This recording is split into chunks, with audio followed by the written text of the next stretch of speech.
Olá! Você vai acompanhar agora mais um episódio do videocast Opinião do Especialista, um conteúdo da Academia Digital Einstein. Eu sou a Raquel Psighelli, graduando em Medicina pela Faculdade Israelita de Ciências da Saúde Albert Einstein. E eu sou Yasmin Frati, graduando em Enfermagem pela FIXAI. Hoje vamos discutir um tema bastante relevante e que recentemente recebeu uma grande repercussão nas mídias nacionais e internacionais, que é a proximidade à cura das neoplasias malignas a partir de um composto presente no veneno da aranha. Para essa discussão, contaremos com a presença do Dr. Tomás Rocha e Silva, que é biólogo pela Universidade Federal de São Carlos e docente das graduações de Enfermagem, Fisioterapia e Medicina da FIXAI. Tomás, seja muito bem-vindo. É um prazer tê-lo conosco para debater esse tema tão importante. Sou muito grata por você ter aceitado o nosso convite. Queria iniciar essa conversa entendendo um pouquinho como foi a idealização desse projeto. Oi, Raquel. Oi, Yasmin. Bom, esse projeto ele começou há muitos anos atrás, quando eu estava na minha formação, no doutorado, e eu recebi uma proposta para trabalhar com veneno de aranhas. Eu estava afastado das aranhas já há muito tempo, porque desde garoto eu me interessava por esses bichos. E aí, quando essa proposta surgiu, eu fiquei super feliz e entendi que aquilo era o que eu gostaria de fazer. No meio dessa história, a gente testou o veneno de uma outra Vitalis e testamos várias atividades e vimos que ela tinha atividade contra células cancerosas. Mas é de se esperar que um veneno tenha atividade contra células cancerosas e contra células em cultura em geral, pois afinal é um veneno, então ele tem que ser tóxico. Isso foi deixado de lado para que a gente estudasse uma outra molécula desse veneno e o tempo foi passando, eu foquei em outra molécula, e depois de uns 5, 6 anos, quando eu já era docente numa outra instituição aqui em São Paulo, um aluno meu gostaria de estudar essas moléculas que poderiam, porventura, causar essa morte nas células. Foi quando a gente pegou o veneno de Vitalis Vaquete com o Rogério Bertani do Butantan, e sempre mantendo a parceria com o Pedro Ismael da Silva Júnior, também do Butantan.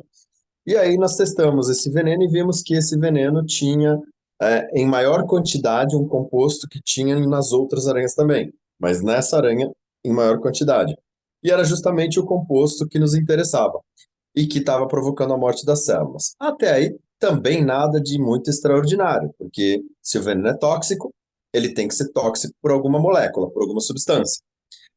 O nosso pulo foi quando a gente viu que as células todas estavam sendo mortas por apoptose, que é a morte celular programada e que é extremamente interessante no caso de tentar se combater neoplasias. E aí isso chamou muito a nossa atenção. Quando esse projeto foi concluído, conseguimos entender a estrutura dessa molécula, houve uma mudança de instituição, foi quando eu fui para o Einstein. E aí a gente pensou, né, a gente foi procurar inovação e vimos que uma descoberta não é patenteável. E se não é patenteável, a indústria não vai se interessar em produzir essa molécula.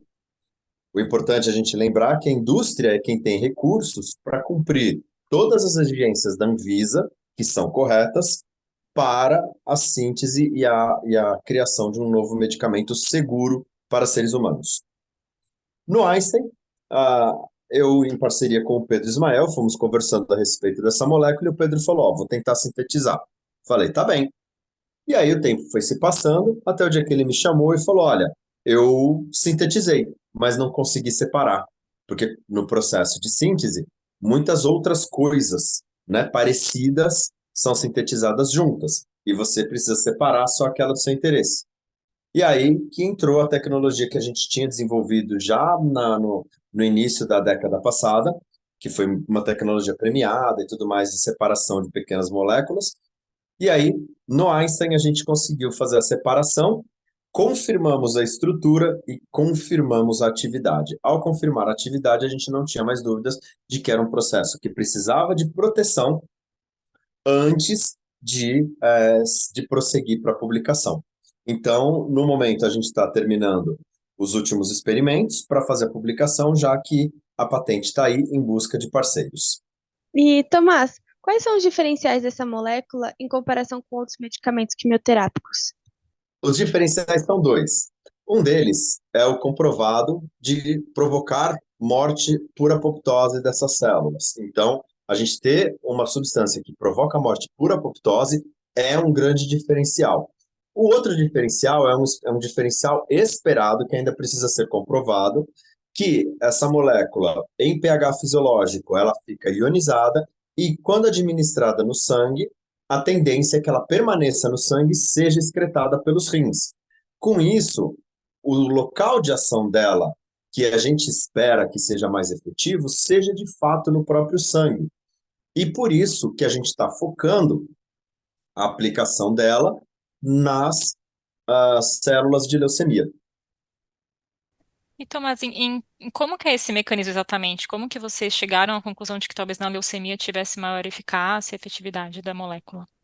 A gente testou em duas linhagens de leucemia. Uma linhagem que é extremamente suscetível a quimioterápicos e uma outra linhagem que é bastante resistente a quimioterápicos. E ela teve ação nessas duas.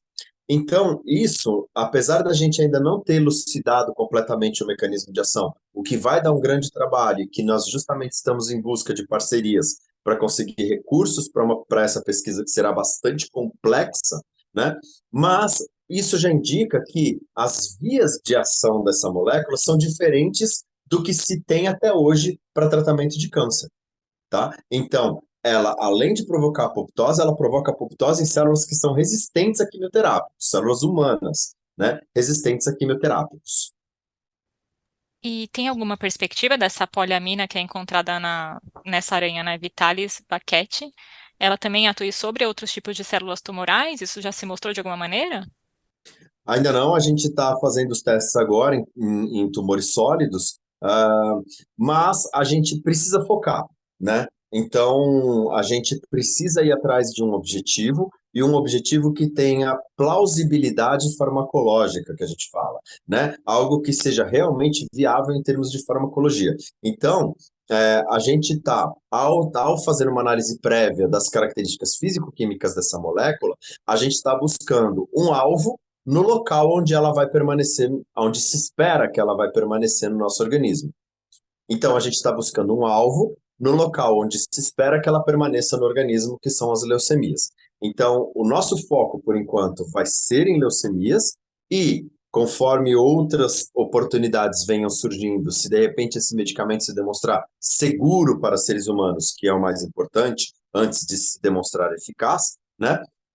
Aí sim a gente pode começar a pensar em utilizar diretamente nos pacientes que já tenham cumprido protocolos e que porventura estejam fora de possibilidade terapêutica. E quais são as expectativas em relação ao futuro dessa pesquisa em termos de desenvolvimento e disponibilidade para os pacientes? Bom, com a divulgação agora, a gente espera que consiga uma aceleração. A gente gostaria muito de ter uma parceria com a indústria, mas não que a indústria fizesse o financiamento total, mas que a indústria entrasse como parceira para solicitação de editais que já estão abertos, editais que já estão vigentes, para justamente desenvolvimento de moléculas no estágio inicial onde elas estão. Então, o governo federal já tem, por exemplo, via FINEP, editais abertos que requerem uma parceria de uma instituição com fins lucrativos, que não é o caso da faculdade Albert Einstein, para que a gente consiga essa verba via governo federal. Então, com essa divulgação, a nossa perspectiva melhorou bastante, no sentido de chamar atenção para as pessoas e para as indústrias. Ô, Tomás, você pode explicar um pouquinho para os nossos ouvintes, que acho que talvez não seja tão claro esse conceito das fases do desenvolvimento da pesquisa, em que momento que essa pesquisa está, qual que é a próxima perspectiva, que acho que é um conceito legal da gente abordar também. Claro, essa pesquisa, ela está no que a gente chama de fase pré-clínica, laboratorial, no qual a gente está fazendo testes em laboratório somente, ainda não estamos trabalhando com animais, que é a primeira fase de todo o desenvolvimento de medicamentos.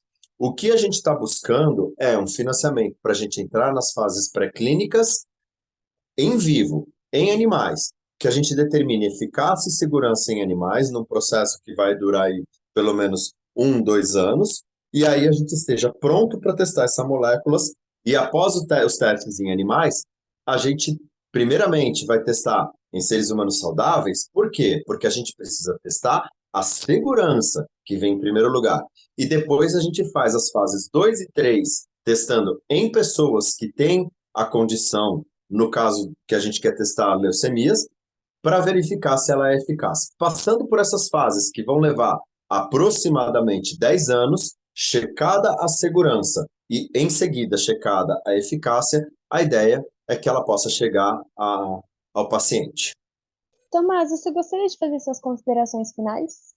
Claro, é muito importante a gente lembrar que essas moléculas foram desenvolvidas 100% com verbas institucionais. Então, o próprio Albert Einstein acreditou nesse projeto desde o início, tá? E fez o financiamento inicial num edital interno e que possibilitou, inclusive, a participação de uma iniciação científica da enfermagem, uma iniciação científica da medicina, que estão participando das publicações nesse nosso trabalho de laboratório. Então, fica o agradecimento à Sociedade Beneficente Israelita Brasileira Albert Einstein por ter acreditado nesse projeto e que a gente consiga colher os frutos dele daqui por diante. Muito obrigado pela oportunidade para vocês duas, viu? Tomás, muito obrigada por compartilhar todo esse seu conhecimento com a gente. Tenho certeza que é capaz de promover grandes discussões acerca desse assunto e ainda terá muitos frutos e avanços na ciência. E agradeço novamente a sua participação e a Raquel de estar aqui dividindo essa entrevista comigo. Encerramos aqui o nosso videocast. Para mais conteúdos gratuitos oferecidos pela Academia Digital Einstein, acesse academiadigital.einstein.br e até o próximo episódio.